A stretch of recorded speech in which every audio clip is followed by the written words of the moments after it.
Sublime magnificence.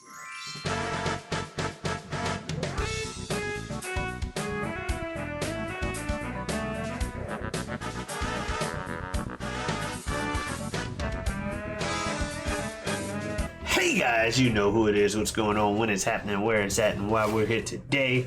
How you doing? It is I, the sublimely magnificent Big Ugly himself, Omari Ellis Feo Grande on YouTube, back with another episode that this guy hasn't seen. And as usual, I am joined by one of my best friends in the world, my co-host and running mate, El Director himself, Chill Bill Smith.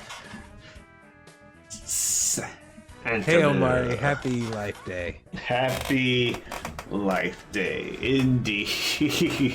How you doing, man? I'm doing great. Glad to be here again on our little movie club adventure. Last week we watched a little Star Wars film called Star Wars Episode 9, Rise of Skywalker. Finished off your Star Wars anthology.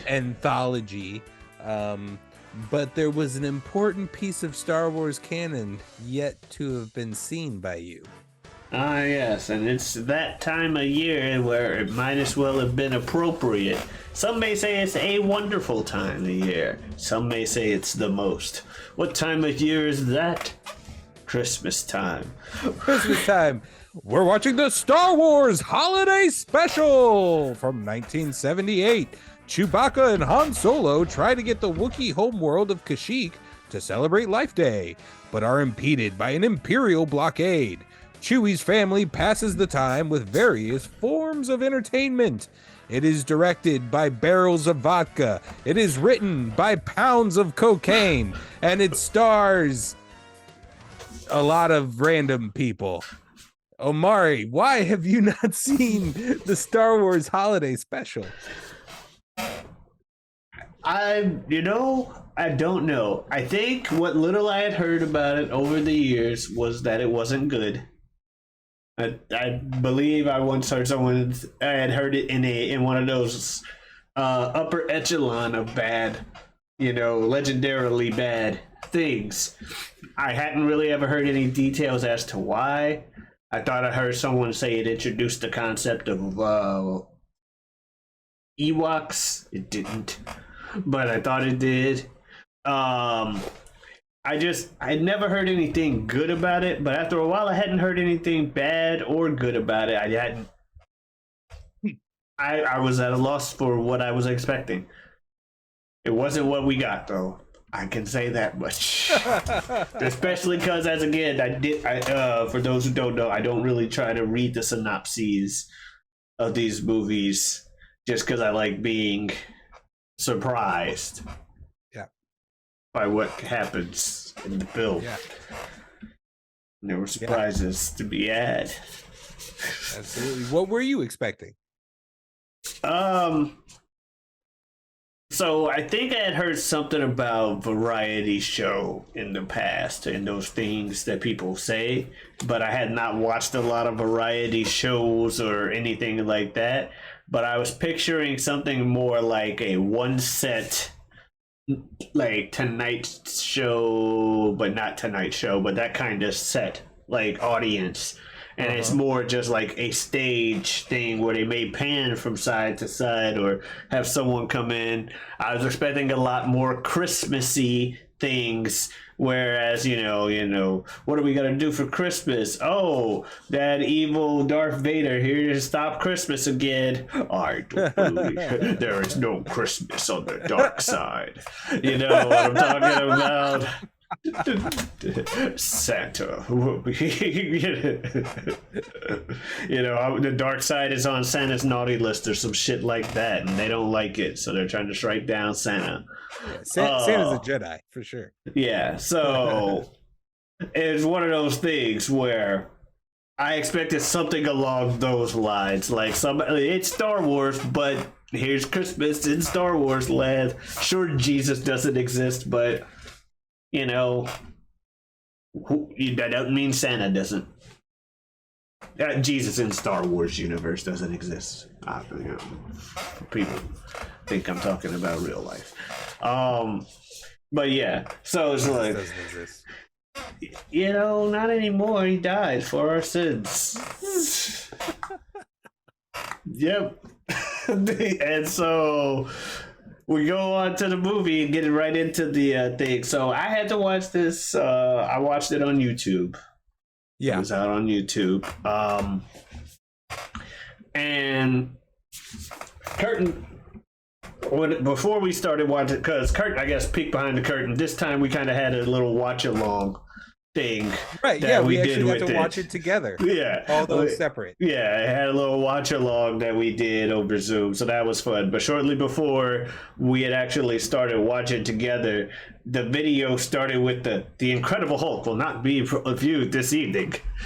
And I was just like, oh man, this is just the fact that this person has that as their part of their recording for this is like, no, this was a Christmas special where they said, nah, put the Hulk on hold.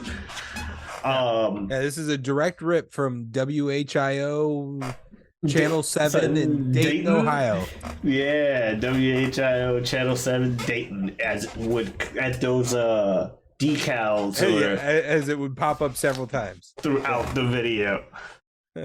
But the opening was about as cheesy as ever. You had Han and Chewie in space.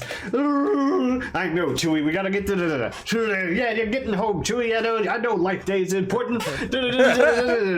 And I'm just laughing because this is about as stereotypical as can be for what I expect of a Christmas day. I heard him say Life Day, but I was like still expecting this to be a more Christmas themed thing. And then we start watching together, and I realized some stuff's going on because after they do the little intros for people where they mention all the people you expect to be in a Star Wars movie. Mark Hamill as Luke Skywalker, Harrison Ford as Han Solo, R2-D2 as R2-D2, and other appearances by Beatrice Arthur. So. I'm like, Beatrice Arthur? I'm so used to hearing B. Arthur. I had forgot. That's one of those things that I forget, that the B is short for Beatrice. But, they go through this whole thing, and I'm just like, this is so weird here because it's playing the normal. So you expect to see like a crawl. It's like, it's the dark Christmas Eve. Santa's gone missing. The great Emperor Palpatine just kidnapped Santa Claus. Darth Vader is gonna. No, none of that. Instead, it's just this. But it cuts to this Wookiee planet. It cuts to this tree house in the middle of a jungle. And it's just an opening 6 to 10 minutes of some Wookiees just relaxing in the house. Making all kinds of noises, living their life. No subtitles. It's all you gotta figure out from what's happening on the screen, what's going on.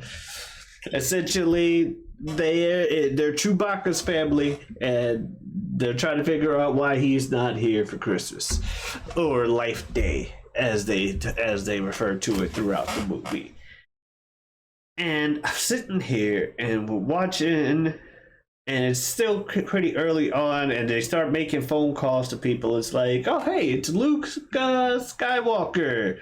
12 minutes into the film is when we have human dialogue. Yeah, we finally have human dialogue, and they're like calling Luke to ask him, if he's seen Chewbacca, and he's just like, no, I haven't seen it. And that was when I made a comment about something that would happen a lot in this movie, just having to act in a scene where everyone you talk to, nobody talks back in actual words, so you have to infer and act off of that, because he's talking to the Wookiee family who are just making all sorts of noises simultaneously. Oh, calm down, don't talk all over each other.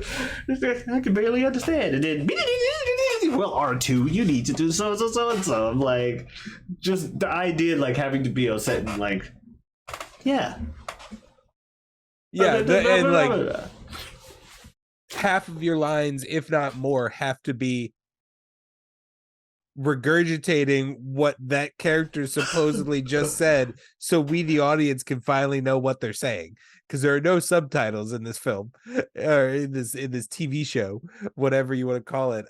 It's like, it's oh, R2, you just said this, blah blah blah blah blah. Well, here is my answer to that. Like, that is every line of dialogue that Mark Hamill, that Harrison Ford, that Leia has to do, as well as all of our guest actors for this from the world of 70s comedy TV that are going to come throughout this special. But yeah, half of their dialogue is like question and answer. Yeah, what did you say? Well, clearly. Yeah, please answer. Please repeat the question when answering. kind of dialogue. Exactly. So they talk with Luke. He's there. He just kind of has his lines and goes away. Him and R2, and then she calls this other guy. And I just turned to you and I'm like, who the hell is this guy? Because she's having this conversation. Because there's a mama Wookiee, a grandpa Wookiee, and a kid Wookiee. The mama Wookiee is like calling this dude, and he's got a whole little side scene where like some random Imperial troopers there, just the most stereotypically evil voice. I don't like this, or you know what it is? I hate fish. And she calls. He's like, "Oh, you want to know about that shag carpet that's trying to be delivered? Well, so. And it seems like they're doing it by hand, solo. Yes." By themselves. I said, you understand, don't you? And I'm like, okay, so clearly he's talking about Chewbacca and Han. He knows them and knows they're going, and he doesn't want the Imperial trooper. But who is this guy? Why is she calling him, of all people, like, to know where Chewbacca is? I get Luke. I get eventually her calling Leia. Actually, she doesn't. Leia calls her. Yeah. Looking for Chewbacca. But it's like this dude in this random shop, and then once their conversation ended, it goes back to the dude in the shop to wrap up his scene with this Imperial trooper dude, who eventually just takes whatever the fuck he wants and leaves. And he just and this guy, because I feel like they have him play like 3 or 4 roles in this. He just turns to himself, and I got this vibe from him that that him as a character in whatever scene he's in, he's aware that he's talking to pretty much no one else in the scene, and he's just kind of trying to carry the comedy and plot of the scene by himself. He's like, well, I guess I'll go over here. I mean, if I gotta go over here, then I gotta do this. You're not gonna fucking do anything. I guess I gotta go on this side of the stage, fucking talking to myself. Yeah, that was my fault while we were viewing it. So that guy, they're very, very similar kind of men. But that guy is Art Carney, a legendary TV actor. And then we also have Harvey Korman, who is doing later on The Chef and the video instructor robot, and also one other role. Yeah. The forlorn lover at the bar. Oh yeah. Krellboy. No, not Krellboy. Krellmore or some shit. Krellman. Yeah, he looked like a fucking Krellman too when he said his name. Like, sorry if you're a real person with the name Krellman, but characters with your names have not done your name justice. Okay, I'll just say that he looked like a character named Krellman. Yep. Yeah. So that's Art Carney doing a very interesting role of like, the like, he's like the local Han Solo. He's a wheeler dealer. He's a smooth talker, heart of gold. He's the human not benefactor, but he's like, he watches out for the Wookiees in this crazy empire time that they're living in. But so he's doing Then we get our only shot of the man. Our only scene of the big guy, Darth Vader, walking through, which very well could be a recycled shot from episode 4. I feel like it is, because they're just walking. I'm like, I thought they were on their way to one of those round tables, those notorious round tables. Somebody gets choked away or whatever. You said I'm on the naughty list. There you go. Throw him out of here. I want Santa dead. I want to see your movie. So we don't even get the round table, just him walking through a hall talking to a dude, and then we don't see him again the rest of the fucking movie. We just see like more stormtroopers getting sent looking for Han Solo and Chewie, who we'll also see traveling a few times, just either get spaced fighting doing like a space dogfight, be like, we're gonna jump to warp speed to get away from this. Come out later. How was I supposed to know warp speed would let us in another fight? I know, Chewie. We get it home. And meanwhile, at home, we got fucking numerous things where the variety show kicks in. First off, they had the table where I'm like, oh, is this the fucking chess game? No.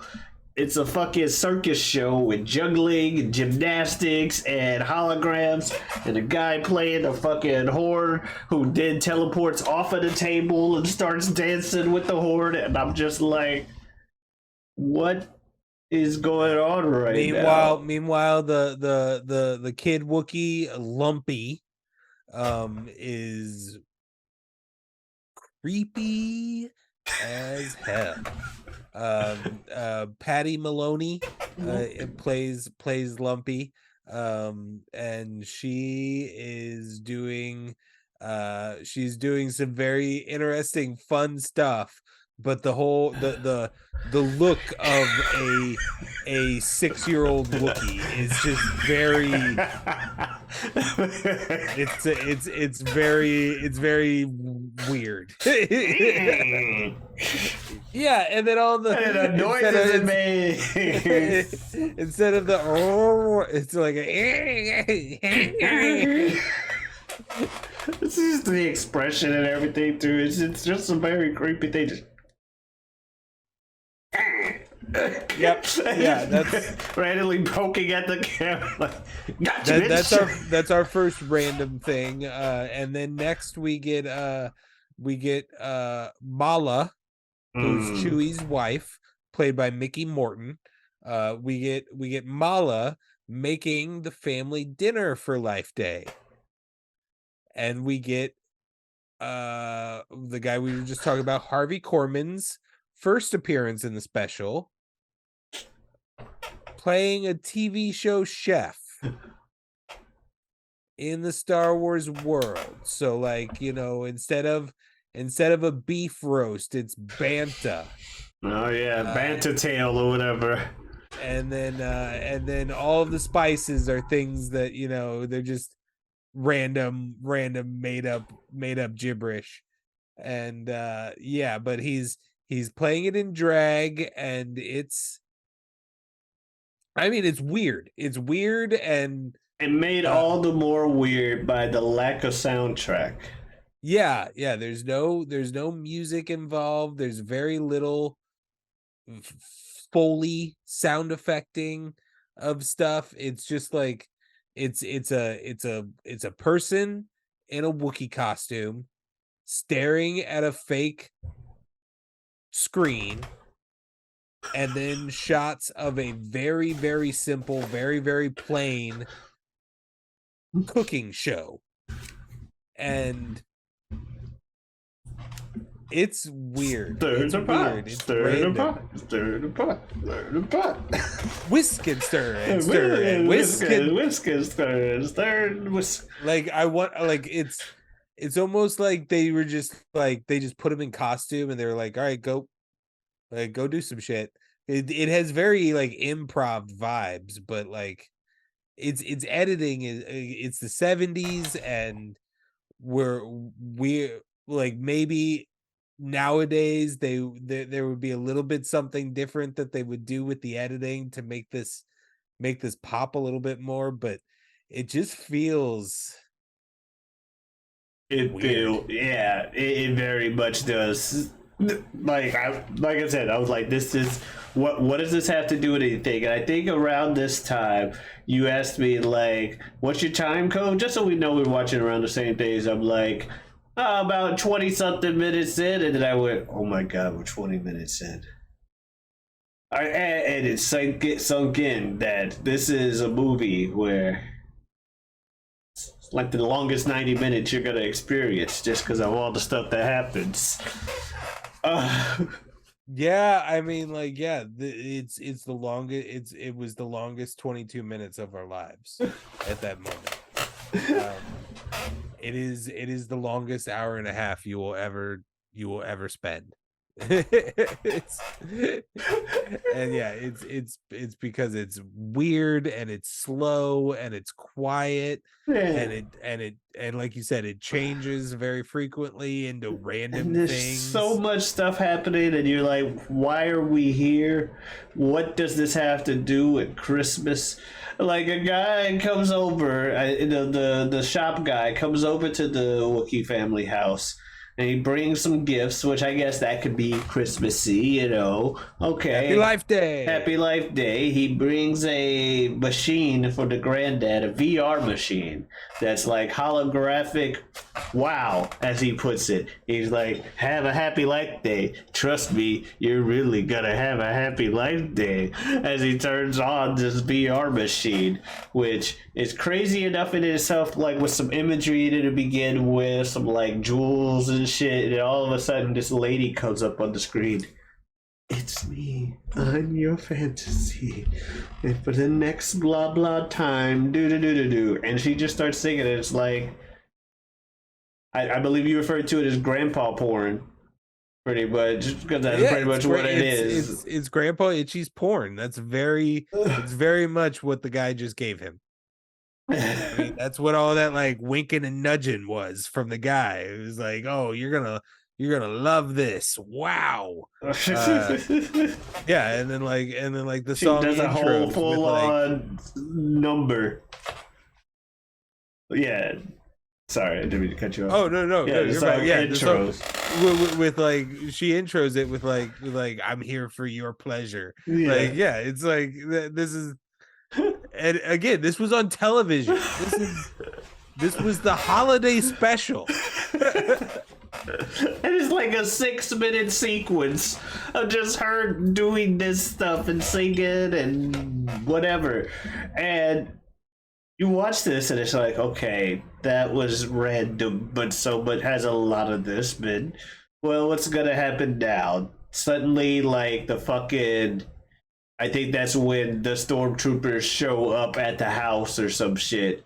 Or Leia's no, gonna call no, first. Leia calls. Leia Yeah. calls, talks to her with C3PO, she's looking for Chewbacca. Oh, don't Where's worry. Chewbacca? I don't know. Grandpa just got off of the porn machine. Yeah, I know Carrie Fisher, rest in power, talked about how this was in the heights of her having a real good time before it became not such a good time. But this was, this is 1 year after the movie coming out. They are all just on a fucking skyrocketing roller coaster. It's about ready to be the 80s. For those who had money and access, it was already the 80s, if you know what I'm saying. A lot of snow. A lot of It's snow Christmas. in this film. And yeah, and Maybe that's why all the snow involved made this a Christmas movie. Carrie doesn't even much recall the working of this TV special. It's in that it's in that gray zone or white zone, if you will. Yeah, pretty much. But yeah, she just has her few lines. It's like they all came in for like a couple lines just to be like, we're here. Yeah, they came in for an afternoon. Mm-hmm. They came in for an afternoon to get to put on the costume and do their bit. Yeah, so just her bit and everything. And then the stormtroopers show up at the house and they're looking for Chewbacca. They're looking for all other kinds of shit. And then they eventually, I think first they try to shut the kid up and they give him something to watch. And while they're doing that, it turns into a fucking animated sequence. But like, oh, we got them in space. And it was like, okay. And apparently this is the introduction of Boba Fett. The first we ever hear of him. And I was surprised because at first during the whole thing, he's like, hello, friend. We're doing so-and-so, so-and-so. I'm like, but he ends up being a bad guy. But he's a bad guy. Yeah, I'm like, it's weird to introducing him as a friend to the things, and then he immediately like goes the first chance he gets to a screen, starts talking to Darth Vader. Like, oh, okay, there it is. Yeah, the animation actually has interesting storytelling. Yeah. Yeah, there it is. He is actually working for Vader. Cool. Which, but yeah, they eventually have their whole little side thing. Han has a weird. They trying to cure some disease that you need to hang people upside down for. But by the time they save the day, they get back and you see Han Solo's face in that animation. His eyes are just closed. His nose is the skinniest thing. And he's got the fucking weird. It's just a weird face. They messed the man's face up. It's but you know, there's something about it. Like the art style is a little interesting. They go really hard on Han, but it is an interesting art style. It's hand drawn. It is in a very low light thing. It's probably without question the bright spot. I'll give you that because you can see the effort involved. Like those people did not just go there for an afternoon. No, like they put the fucking working time into doing this thing, and you're right. It is a bright spot in the thing, but yeah, that was just a weird little Han's face just because of the art style. But we get back to normal. The fucking stormtroopers are sitting around. One dude gets another machine where he has to watch a video because dude's trying to distract him or whatever, and it turns into like a purple concert about will you set the sky on fire and shit. And again, I'm just, what does this have to do with Christmas? And I think that's around when you're like, hey, we're not even halfway through. What? How? But we're watching it, and then eventually they go upstairs, tear apart the kid's room. Kid goes upstairs, finds his room torn apart, but then he finds some machine that immediately cuts to a guy instructing you how to use this machine. Just playing on the wall all of a sudden. You're gonna do that. He's like glitching out throughout the entire thing. Whatever the hell's going on. Oh, are you telling me? I was just putting it on the side. Yeah, it is insane at this point. Like, I mean, it's I have to assume it's because like you mentioned earlier, it's a variety show. Like you're like forced to be in this specific template and kind of use the same cadre of actors. But like, yeah, there's it's a holiday special, so you have to have musical numbers. Is like, and I guess like, you know, the band is named Jefferson Starship, so like somebody was like, all right, well we got to get Jefferson Starship because like space. Starship and Star Wars and Starship, right? We gotta get them. Makes sense to me. I don't know. B. Arthur is B. Arthur puts in a tour de force. She is running her own little one act play about a bar in Tatooine. And I'm here for it. I would watch a like a sitcom of the comings and goings of B. Arthur's bar on Tatooine. That's another bright spot of this for me. Even though I mean it's still not good, but like she does a great job in it. Yeah, she does. She does do a great job in the scene. She had that after Perlman had his weird moment or terrible moment, you know what I mean, where he got a little too creepy and a little too handsy, to say the least. She turns around and she's like, "Whatever you think I said, you heard or on or so and so." I forget the exact line, but it was worded so like weird. She's like, "No, I'm going to somebody else." Like, "No, get the fuck away from me, you fucking creep." And so that was cool. And yeah, she eventually has her own musical number about goodbyes and shit. And then it turns out there's a TV. Oh no, she's doing her thing with that. Then it turns out they're watching a TV show called The Life and Times of Tatooine, because it gets interrupted with an Imperial broadcast. But then it cuts back to B. Arthur in the bar, having watched the Imperial broadcast and now kicking people out of the bar, which goes into its own musical number and then zooms back to them watching that on television again. And I was just, what kind of Inception ass shit are we doing? You don't know what layer you're on, you know, when are you getting kicked back up to the top layer type shit. That was weird. Cocaine's a hell of a drug. Apparently. Fucking, but they eventually find out, oh, the kid was broadcasting. That took an entire day to shoot the all the cantina stuff, and by the end of it, the patrons of the bar in full head makeup were passing out.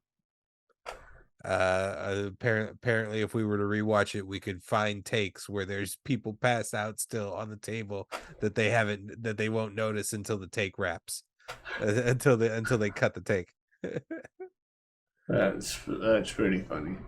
I mean, not for them, but that's pretty funny in hindsight. Hey, yeah, nobody passed away. Yeah, they just passed out. So we're gonna pass along to the next scene of the movie where the guy finds the kid, he breaks the machine, and I think he pulls a gun on the kid. The kid goes downstairs or whatever, eventually outside, where finally Chewbacca and Han show up to save the day.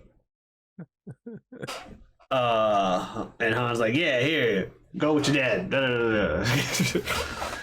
And I was like, "Oh, that kid is Chewbacca's kid." I'm thinking that's like Chewbacca's sibling or something. I had gotten it mixed up with the lines throughout the movie because this movie was everywhere. But yeah, Chewbacca gets home. The day is saved. Pretty sure there's another musical number or something thrown in there. And then we get some kind of weird sequence where they get these glowy balls. Next thing they know, they're in robes, walking in a line, walking into some fucking light portal. Where again, I just like, what the fuck is going on? And as they talk to the people, all of a sudden the fucking oh no, shortly before that, they get rid of the stormtroopers and it looks like we're gonna be okay for Christmas, And you're like, okay, just 10 more minutes and we're done. And I'm like, there's still 10 more minutes? I thought when the movie was over. We sent the stormtroopers home. No, man, Carrie Fisher still gotta have her song, which apparently she demanded in order to be involved with the project. I'm hearing a lot about these guys whenever they came back to this project and them just being like, only if they picked them, and I'm not saying anything against them for acting this way, but they picked the most diva motherfuckers to be in this first movie. If the Christmas special had them already making demands of, I'm not touching your shit unless.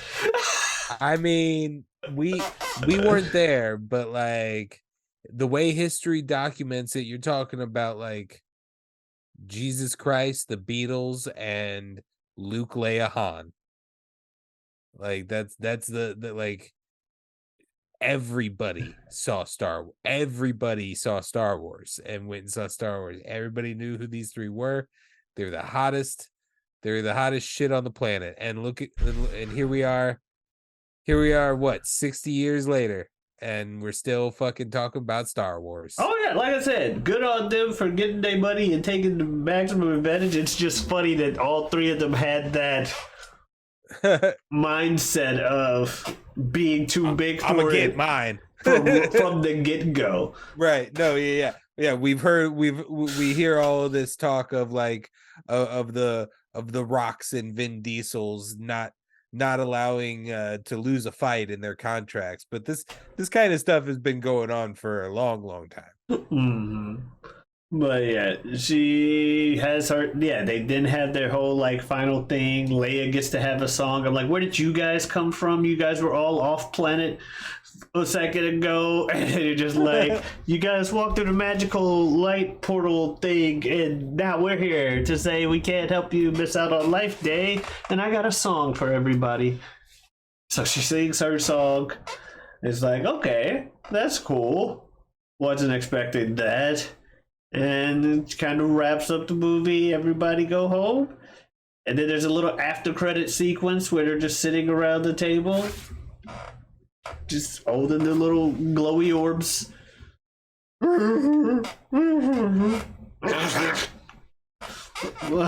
Okay. And then they wrap it up. But yeah. That's Yeah. The Star Wars Holiday Special.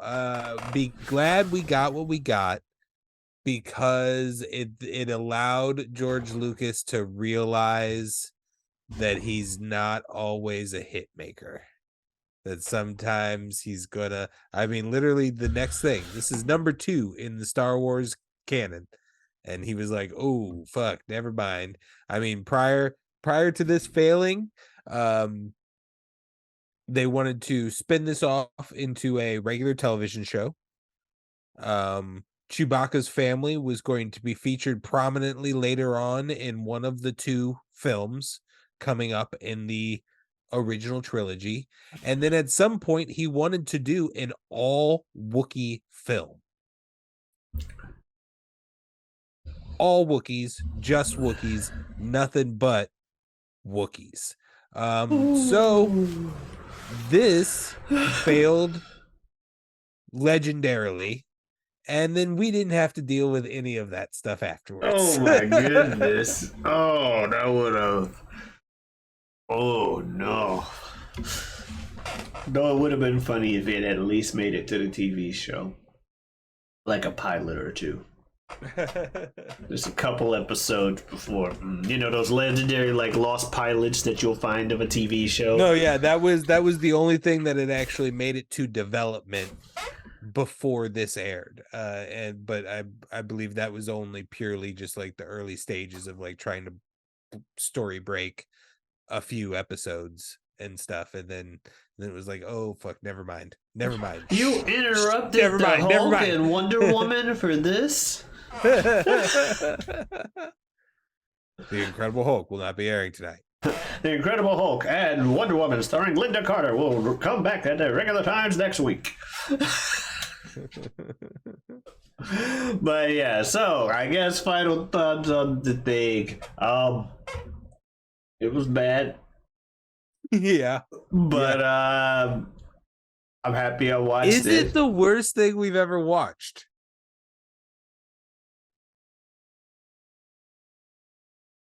An argument can definitely be made.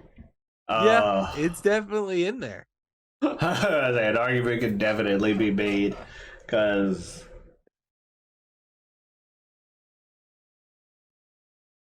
I haven't think about that one. But yeah, it's definitely down there. Yeah, for sure, for sure. I'm happy I saw it though, because I don't think any of those things in that scene out of context would I have known they were in something Star Wars related. Like, I'm pretty sure I've seen the grandpa porn lady. Pretty sure I've seen at least that image somewhere, but didn't know it was from a Star Wars Christmas special. And yeah, I had too many laughs at the randomness throughout the movie for me to regret it entirely, but it was not good. That's really all I got. Yeah. I don't need to see it ever again. It will be one of the longest 90 minutes of your life if you were to watch it. Just a statement of fact. Yeah. Very much so. There's a part of me that wants to apologize for suggesting it, but then there's another part of me that's like, no, he had to see it. Yeah. No, I needed to see it once. Sometimes you got to do it. I needed to see it once. Sometimes you just got to break that seal. Hey, you want to come see a dead body? It's called the Star Wars Holiday Special 1978. There you have it. Star Wars Christmas Special 1978. A dead body. So we're gonna so next week we gotta talk next about week we're gonna be just after Christmas. Basically, we're releasing it on Christmas. It's basically there on Christmas. What are we gonna be watching? A Christmas film from this year, actually. Ooh. Yeah, and it's starring Ludacris. It's called Luda. Yes, Dashing Through the Snow. You can find it on Disney Dashing Plus. Through the Snow. And one hustle face lay motherfucker. Where is we go? Oh man, DMX doing Rudolph the Red Nose right there. You ever see DMX doing Rudolph the Red Nose Reindeer? No. Rudolph the Red-Nosed Reindeer had a very shiny yes, I nose. have. Come on, and then you haven't saw it. This is awesome. You know Dasher and Prancer. The homie. Anyway, yeah, so Dashing Through the Snow, we're gonna watch that for next year, from 1978 to modern day. How would this movie I'm excited go? about it. Everybody have a happy Merry Christmas. Indeed. Enjoy your holiday season. Even if you don't celebrate Christmas itself, have a happy Life Day, Hanukkah, Kwanzaa, if you will, every other holiday out there. Or hopefully just a day off work. Or just a day off work. Like I said, enjoy your December 25th. Make it a good day in some shape or form. Have a good one. For sure. For sure. Adios. Oh, we're doing that. Oh, shit. Bye. That's right. Fuck it. Christmas. No. Bye.